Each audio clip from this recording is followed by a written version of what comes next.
Tally chapter 158। आज का TDL session हमारा एक ख़ास तरीके के टॉपिक पर है जो अकाउंट में अकाउंट न बनाने से रिलेटेड है।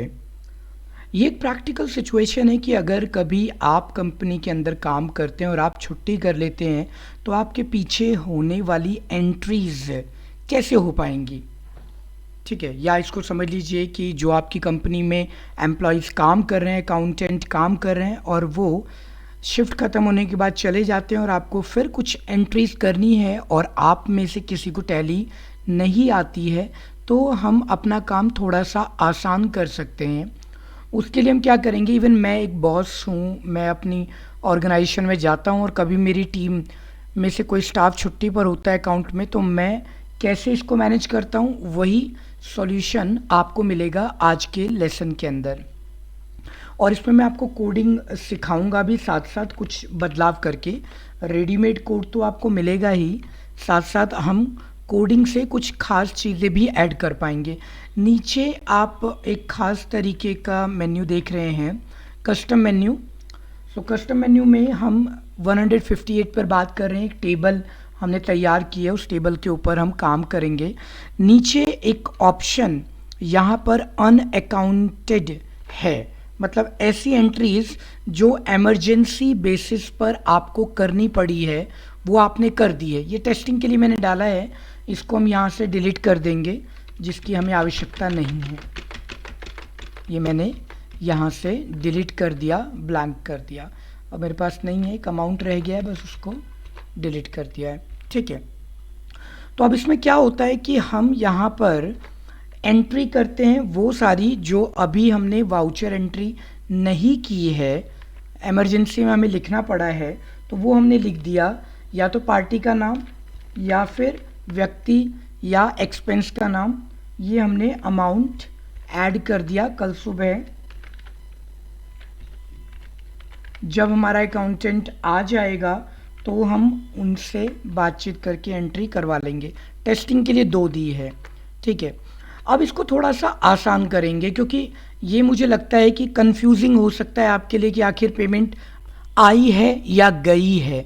तो ऐसे में हम क्या करेंगे कि कुछ कस्टम कॉलम, मतलब ये भी कस्टम कॉलम ही है, वो ऐड कर देंगे अपने कोड के अंदर। ठीक है, तो कोड में मैंने क्या करना है कि ये मेरे पास कोड है। ठीक है, आप इसी कोड का इस्तेमाल करेंगे जो मैंने यहाँ पर यूज़ किया हुआ है, गेटवे ऑफ टैली से लेकर के नीचे तक। अब मेरा छोटा सा काम क्या है कि जितने भी कॉलम आपको ऐड करने हैं वो कॉलम आप आइए और आप देखो कि आपके पास जो सबसे नीचे वाली फील्ड आ रही है, ये वाली फील्ड है आपके पास में, राइट फील्ड। यहाँ पर हमने अमाउंट के लिए दिया हुआ है, तो अमाउंट से पहले आपको रखना है कॉलम या अमाउंट के बाद रखना है। फिलहाल मैं अमाउंट के बाद रख रहा हूँ। तो यहाँ ध्यान दीजिएगा, जो कोड आपको मिलेगा उसमें मैंने यहाँ पर कॉमा लगाया और मैंने इसका नाम रख दिया फॉर एग्जांपल रीज़न। ठीक है, अब ये जो रीज़न है हमारा, इस रीज़न को हम कैसे लिखेंगे, तो हम उसको, ये जो हमारा अमाउंट वाला फील्ड था इसको हम कॉपी कर रहे हैं, कंट्रोल सी, और इसको नीचे पेस्ट कर रहे हैं। मैंने यहाँ पर इसको पेस्ट कर दिया जस्ट उसके नीचे। अब मुझे इसका नाम, क्योंकि वहाँ मैंने रीज़न डिफाइन किया है, तो मुझे यहाँ पर रीज़न लिखना पड़ेगा। मुझे अब की बार अमाउंट नहीं चाहिए, तो मैं यहाँ पर ले लूँगा फॉर एग्जांपल नेम फील्ड ले लूँगा। स्टोरेज, क्योंकि ये स्टोरेज ऑलरेडी ऊपर डिफाइन है कंपनी अमाउंट के लिए, तो मैंने यहाँ पर आर लगा के ऐड कर दिया, एक लेटर बढ़ा दिया। क्योंकि ये टेक्स्ट है तो हमें फॉर्मेट की आवश्यकता नहीं होगी। ठीक है, अब अलाइनमेंट आप इसको जहाँ भी रखना चाहें ले सकते हैं, लेफ्ट राइट सेंटर, जैसे आपको ठीक लगे वो आप ले लेंगे। एक तो ये हो गया। इसके बाद में ये जो सिस्टम यूडीएफ है, यूज़र डिफाइंड फील्ड, उसमें हमें एक और चीज़ बढ़ानी पड़ेगी क्योंकि एक स्ट्रिंग हमें ऐड कराना है यूडीएफ तो मैंने यहाँ पर इसको दे दिया स्ट्रिंग, क्योंकि वो टेक्स्ट वैल्यू है, और इसका नंबर कर दिया 3। ठीक है, 7803, और इसका नाम बदल के आर ऐड कर दिया। तो यहाँ पर हमारा तीसरा कॉलम जो है वो ऐड हो गया। अगर आप इसको नहीं लगाते हैं तो वहाँ पर वैल्यू सेव नहीं होगी, बनेगी, ऐड होगा, लेकिन वो सेव करने के बाद इनविजिबल, डिसअपियर्ड, क्योंकि वो स्टोर ही नहीं हुआ। सेव करते हैं, कंट्रोल एस, और चलते हैं अपने टैली पर। टैली को हम बाहर आकर के रिफ़्रेश करते हैं, ऑल्ट कंट्रोल टी कर लीजिए, मैं F5 कर रहा हूँ, मेरा रिफ़्रेश TDL है, और यहाँ पर ये कॉलम आपको दिखाई दे रहा है। ठीक है, मैंने यहाँ पर एक एंट्री पहले से दी, जो दे रखी थी उसका UDF उसने ऑटोमेटिक उठा लिया है। अगर यही है तो ले लीजिए, नहीं तो छोड़ दीजिए। कैश रिसीव्ड, ठीक है, और पेड कैश कर देते हैं। याद रखिएगा, ये उन लोगों के लिए जिन्हें अकाउंट बनाना नहीं आता है। तो जैसे मुझे नहीं आता है, तो मैं क्या करूँगा कि ये सिंपल फॉर्म है, इस फॉर्म में एंट्री तो कर दूँगा ताकि टैली में ये स्टोर रहे, और अगले सुबह या मंडे को जब ऑफिस खुलेगा तो मेरी एंट्री देख करके कंप्लीट कर दी जाएगी। तो मैंने यहाँ पर दिया पेड टी बिल, ठीक है, राजीव मिश्रा, और इनको 400 रुपये दिए गए फॉर मोबाइल एक्सपेंस के नाम पर दे दिया गया इनको। ठीक है, इस तरीके से हमने ये एंट्रीज बनानी शुरू की और ये हमने एक्सेप्ट करा दिया। दोबारा कभी देखना हो तो आपको ये एंट्री यहाँ पर दिख जाएगी। ये तो रही बात 3 कॉलम की। आप चाहें तो कॉलम्स की संख्या बढ़ा सकते हैं। अभी अभी मैंने आपके 2 कॉलम से 3 कॉलम किए थे। मेथड बिल्कुल सिंपल है। इसी तरीके से आप लोग धीरे धीरे कोडिंग भी सीख जाएंगे। वैसे तो मैं कोडिंग आपको सिखाऊंगा ही।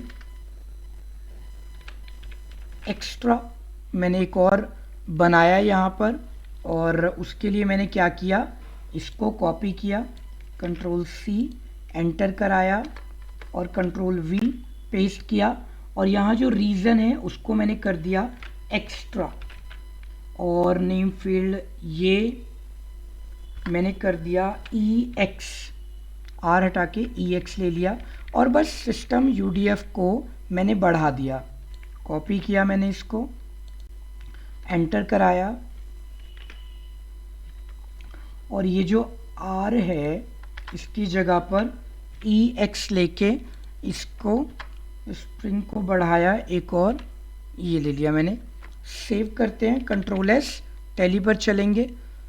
मैं इसको एस्केप F5 कर रहा हूँ, आप ऑल्ट कंट्रोल T करना, एंटर। यहाँ एक और कॉलम ऐड हो गया। वो जो भी चीज़ आप इसमें ऐड करना चाहते हैं वो इसमें आप इजीली ऐड कर सकते हैं। तो कॉलम आपको 3 बनाने हो, 4 बनाने हो, 5 बनाने हो, वो आप इजीली यहाँ पर कर पाएंगे। और जो भी कंटेंट आप लिखना चाहते हैं, मान लो चेक नंबर देना है आपको तो आप चेक नंबर दे सकते हो, या कोई ख़ास चीज़ मेंशन करनी है तो वो हम कर सकते हैं। ठीक है, क्योंकि ये कोई लेज़र नहीं है, कुछ भी नहीं है, ये सिंपल एक फॉर्म में एंट्री है, तो उसको रिकॉर्ड कर लिया गया।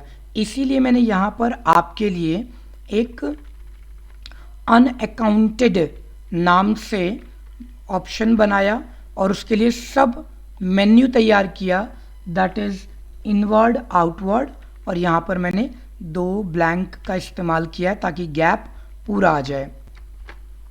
ये रहा। तो आप घटा सकते हैं अपने कॉलम्स की संख्या और बढ़ा सकते हैं अपने कॉलम्स की संख्या। बस आपको क्या करना है कि आपको वो UDF ढूंढना है जिसको आप सेव नहीं कराना चाहते। जैसे अब ये मैंने यहाँ से कंट्रोल X, सेव, टैली पर गए, एस्केप F5, रिफ्रेश किया। अब होगा क्या, अभी फ़िलहाल आप यहाँ तो एंट्री कर दोगे लेकिन जब ये सेव करेगा तो ये इसको स्टोर नहीं करेगा। अगली बार जब आप इसे ओपन करेंगे वो ब्लैंक हो जाएगा वहाँ पर, क्योंकि हमने वहाँ से उसकी स्टोरेज हटा दी है। तो कई बार जो वो कोड आप इस्तेमाल करते हैं उसमें याद रखिए वो क्यों नहीं डिस्प्ले कर रहा सेव करने के बाद, क्योंकि उसकी स्टोरेज सिस्टम यूडीएफ स्ट्रिंग नहीं है वहाँ पर। तो ये आप यहाँ से हटा सकते हैं, बढ़ा सकते हैं, और अपनी नीड के अकॉर्डिंग कुछ भी ऐड करना चाहें वो यहाँ पर ऐड कर सकते हैं, उनको हाईलाइट कर सकते हैं, कलर दे सकते हैं, बॉर्डर दे सकते हैं, जो आपका दिल करे वो आप ऐड कर सकते हैं वहाँ पर। चलिए, तो ये यहाँ पर रहा। अच्छा, कोड की बारी कि कोड आपको कैसे मिलेगा। टाइपिंग की मिस्टेक मेरे वहाँ से बहुत ज़्यादा आप लोग कर रहे हैं ब्लॉग पर से, तो मैं क्या करूँगा कि आपको ये जो कोड है इसी वीडियो के डिस्क्रिप्शन बॉक्स में एक लिंक है, उस पर क्लिक करना, मेरा ब्लॉग पेज खुल जाएगा। वहाँ से आप सेलेक्ट करके कॉपी करना। ये नहीं कि डाउनलोड होगी कोई फाइल डाउनलोड नहीं होगी। मेरा ब्लॉग लिंक ओपन करेगा मेरे ब्लॉग को, और वहाँ से आपको सेलेक्ट करके कॉपी करना है। याद रखिएगा एक बात को कि पूरे कोड में आपको सिस्टम यूडीएफ मैंने वहाँ डिलीट कर दिया है। ये जो सिस्टम यूडीएफ आप देख रहे हैं ये आपको वहाँ पर ब्लॉग लिंक में नहीं मिलेगा, वो तो आपको वीडियो में से लेना होता है, क्योंकि बहुत सारे लोग हमारी वीडियोस को आधा अधूरा देख के कोड कॉपी पेस्ट कर लेते हैं और बाद में उनको परेशानी आती है। ठीक है, तो यहाँ इस तरीके से आप काम कर लेना। तो हमारा टैली चैप्टर 158 यहीं कंप्लीट हो रहा है। आपके कोई भी क्वेश्चंस हैं, कोई टीडीएल आपको बनवानी है तो डिटेल में लिख करके भेजिएगा, उसके ऊपर टीडीएल ज़रूर तैयार कर दी जाएगी। तो बढ़ते हैं अब हम टैली चैप्टर 159 की ओर।